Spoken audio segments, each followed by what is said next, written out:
ঘরে থাকা সামান্য কিছু উপকরণ দিয়ে কিন্তু এই বিস্কিট রেসিপিটা একবার ট্রাই করতে পারবে। এটাকে বিস্কিটও বলা যেতে পারে বা এক ধরনের মিঠাইও বলতে পারবে।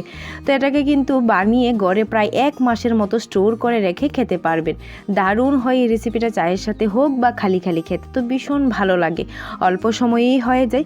চা বসিয়ে যদিও ইচ্ছে করে যে এরকম একটা বিস্কিট রেসিপি ট্রাই করবো তাহলে কিন্তু করতেই পারবে। আর দেখো কতটা ক্রিস্পি হয়েছিল, ভেঙে আমি তোমাদেরকে দেখিয়ে দিচ্ছি যে কতটা ক্রিস্পি হয়েছিল ভিতর থেকে। খুব সহজ বানানো, তো তাহলে একবার এই রেসিপিটা কিন্তু ট্রাই করে দেখতেই পারো। তার জন্য এমন কিছুই না, ঘরে থাকা সামান্য কিছু উপকরণ। তার জন্য নিয়ে নিলাম আমি 1 কাপের মতো আটা। তো এখানে তোমরা যে কোনো পাত্র দিয়ে মেপে নিতে পারবে।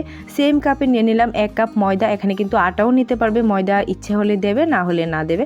তো তারপর আমি সেম কাপ দিয়ে 1/2 কাপ দিয়ে দিলাম সুজিটা দিলে কিন্তু অনেকটা ক্রিস্পি হয়। তো সেম কাপ দিয়ে 1 কাপ দিয়ে দিলাম আমি চিনির পাউডার।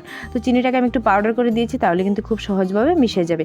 তারপর 1 চামচ মৌরি এভাবে হাত দিয়ে একটু গুঁড়ো করে দিয়ে দিলাম। সামান্য একটু দিয়ে দিলাম সাদা তিল, অল্প একটু দিয়ে দিলাম খাবার সোডা, 1 চামচ ঘি দিলে কিন্তু ফ্লেভারটা ভীষণ সুন্দর আসে।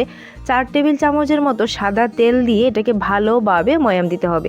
যতটা ভালো ময়াম দেব ততই কিন্তু ভালো হয় এই বিস্কিটগুলি। এখানে কিন্তু তোমরা চাইলে সম্পূর্ণটা ঘি দিয়েও মাখতে পারো, তেল যদি না ব্যবহার করতে ইচ্ছে হয়। তো এখানে আমি অল্প একটু ঘি দিয়েছি আর সামান্য দিয়ে দিলাম সাদা তেল, দিয়ে ভালোভাবে ময়াম দিতে হবে। এরকমভাবে যখন জমাট বেঁধে যাবে তখনই কিন্তু বুঝে নিতে হবে যে ময়ামটা খুব ভালো হয়ে গেছে। অল্প অল্প জল দিয়ে এইভাবে আমি ডোটা মেখে নিয়েছি। বেশি টাইটও না সফটও না, এরকম একটা ডো আমি মেখে নিয়েছি।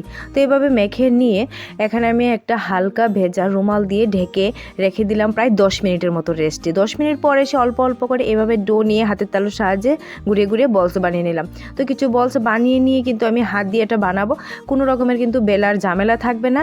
তো এইভাবে আমি বলসগুলিকে একে একে এভাবে একটু চেপে নিয়ে কিন্তু সবগুলি বিস্কিটের শেপ দিয়ে দিচ্ছি। হাতের মধ্যে একটু তেল লাগিয়ে নিলে কিন্তু খুব সহজভাবে এটা ছেড়ে দেবে।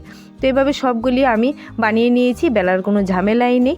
এদিকে তেলটাও গরম বসিয়ে দিলাম। তো তেলটা হালকা একটু গরম হয়ে গেলে কিন্তু একে একে আমি সবগুলি বিস্কিট দিয়ে দেবো।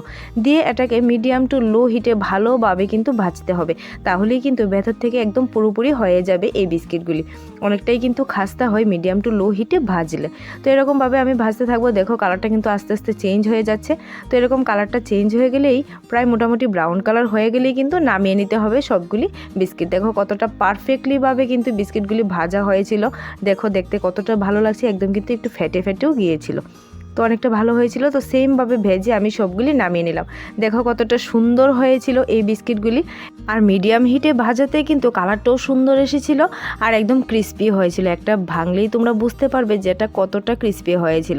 দেখো যে কতটা ভালো হয়েছিল, ভেতরটা কিন্তু একদম পুরোপুরি মচমুচে করছিল।